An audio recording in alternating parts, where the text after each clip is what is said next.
Greetings and blessings, my friends. Welcome to day 2 of the 42-day plank pose challenge. So day 1, we went over a lot of the basics. We covered a lot of things in day 1 about arm placement, about alignment, hand placement, and a few various things. Today I'm going to cover a couple of more basic things. Always, as I said before, always stretch before you do your plank. Very important to make sure the muscles are nice and loose before you actively engage them and tighten them even further than they're already tightened. So we'll cover those basics again real quick, stretching, and then I'm going to show you some different hand placement today. Instead of doing flat hands, I'm going to show you the flat knuckle pose, which I sometimes prefer over the hands with the bent wrists because of wrist issues. So, real quick, I always start in my lotus position. Arms come up to the side for our first stretch. Hands overhead, deep breath, always breathing in through the nose, breathing out through the mouth as I fold forward. I don't bend, I fold, reaching forward as far as I can. Then I use my fingers to pull myself forward, walking my fingers forward, keeping my sit bones on the floor, and allowing myself to come down as far as I can, keeping my sit bones on the floor, allowing my head to come down to the floor below me, and then slowly rising back up. Rotating the neck if you need to. Right arm comes up overhead. Left arm comes over for placement, right arm comes across and behind the head for a deep stretch, and then pulling that elbow actually back. Instead of allowing it to come forward, you want to actively pull that elbow back behind your head, allowing yourself to get more of a stretch in those lat muscles, in those shoulder muscles, and in that side area, in the intercostal muscles, or in between the ribs. Slowly coming back to the side, placing the right arm, hand down, left arm comes up over side, behind the head, left elbow comes back, stretching, breathing in through the nose, out through the mouth. That's Chinta. He's a good guard dog. Getting a nice deep stretch in that left side. And then we come to the right, putting our right hand on our left knee. Left hand comes behind us. Using our right arm, right hand to pull and twist.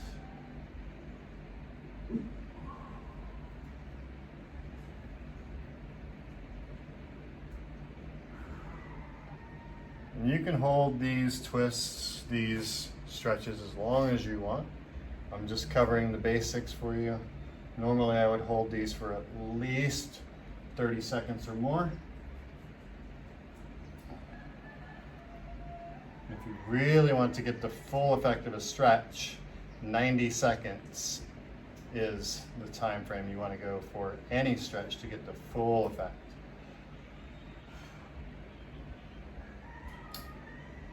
I just wanted to give you a quick view of what those stretches look like.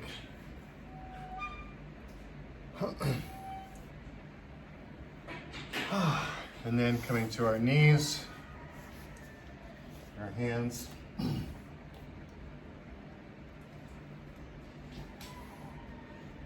allowing yourself to move back and forth, allowing that spine to move back and forth, loosening up the tailbone, loosening up the spine. And then coming into a downward dog position. Some people can put their feet flat, some people cannot. Most people with tight hamstrings cannot.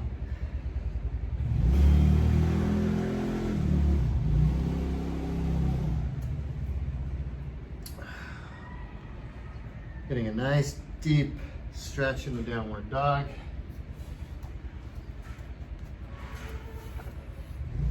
Coming up to a forward fold.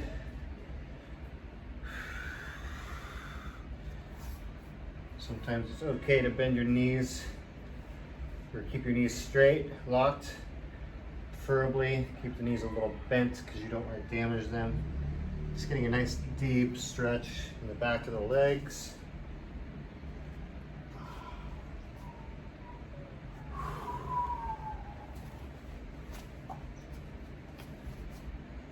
And always coming down into child's pose, surrender pose.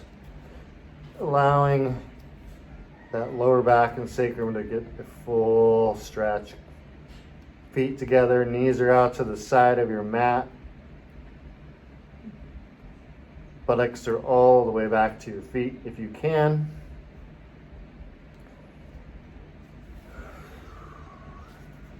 Those are the basic stretches I always do before I do my plank pose. So, today I'm going to show you the flat knuckle pose. And the one thing that's important about this is to keep the knuckles and the bones straight. You don't want them sideways, you don't want them twisted. You do not want your thumbs on the inside. You want the thumbs on the outside of your hands and placed like that, thumbs up. Flat knuckles, bring those fingertips all the way back to your palms. You don't want them inwards because you don't want to put pressure on those inner knuckles. You want them flat. So fingers are flat, thumbs are far out, straight. Excuse me. So that's the hand position. And again, when we are in our pose, pushing forward, not coming back with those shoulders. You don't want those shoulder blades touching. You want them forward and actively engaged like you're doing a push-up. And holding that, which engages these side muscles and lats, which is going to give you more stability, more strength, and allow you to hold your pose longer. Those are the basics. So that's what we're covering today on day 2. Yesterday on day 1, I think I did about 2 minutes. I didn't time myself because I have my computer and my phone going both at the same time, and I don't have a stopwatch, but I count in my head. So I'm going to add 10 seconds onto my previous day's time, which was 2 minutes. So I'm going to do 2 minutes and 10 seconds. And I actually have a clock on my phone here so I can look at that as we go. So I'm going to turn on my music for some inspiration, and we're going to go for 2 minutes and 10 seconds. Here we go. Hands are wet, yoga mat's wet, so don't slide around too much. Thumbs are facing forward, knuckles are flat, slightly in front of my shoulders. Looking at myself in the camera so I can see my alignment is good. Here we go.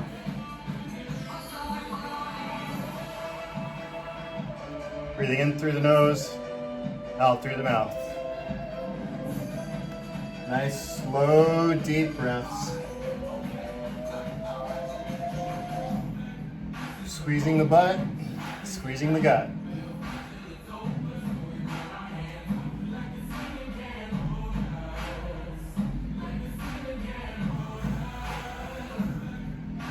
Remember to actively engage those shoulders so you're not dropping down.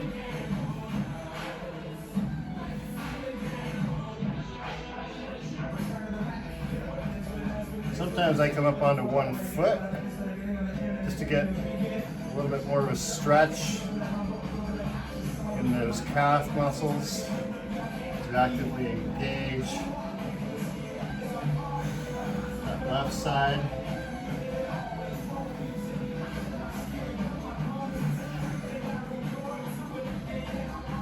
It also brings that center of focus into that lower area of the abs, right below the groin.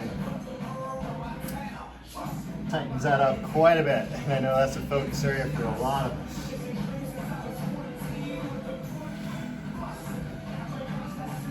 I always keep my feet together to centralize that target focus area of the muscles of the abs.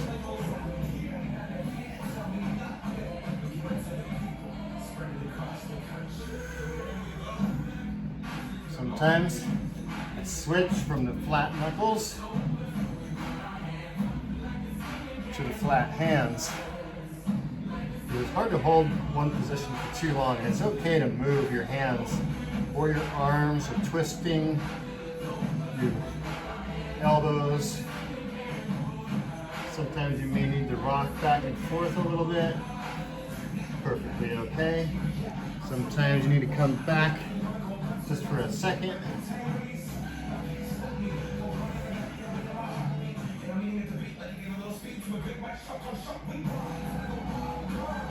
Little Macklemore. I haven't listened to this song for a while. It's kind of fun.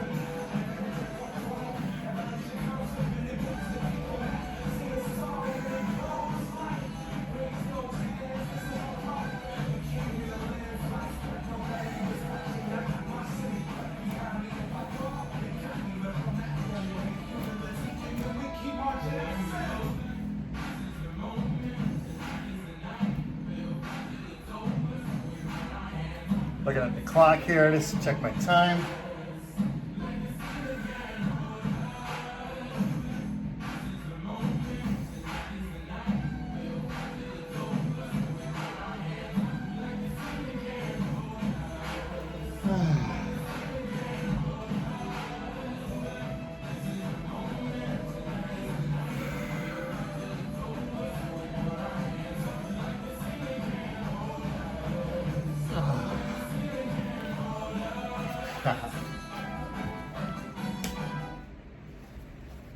And there we go.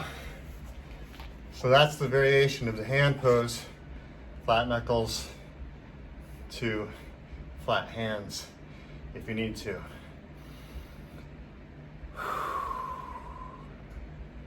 Yeah, it feels good. All right, day 2 is complete. Tomorrow I'll be doing 2 minutes and 20 seconds. So I'm adding 10 seconds each day, of course. So by the end of my 42 days, I will be up to 9 minutes plus. Knowing my my way of doing things, I'll probably be up to around 20 minutes by the end of 42 days, because I've done this for a couple of years, and I always add extra time as I get into that. Once I get past that 3-minute mark, or that area right in there, when I start to feel that strength, I start to go for longer times, just because my body is used to it. But that's up to you. Once you've reached that point of 3 minutes, you can go longer. Cool. If not, that's all right. Always recommended step by step when you're first beginning. Add 10 seconds each day. All right, today we are complete. See you tomorrow for day 3. Namaste. Thank you for your commitment to yourself, to this challenge, to your health, to your strength, to your stability, to your core. Thank you for being here today. I am honored by your presence. We'll see you tomorrow. Namaste.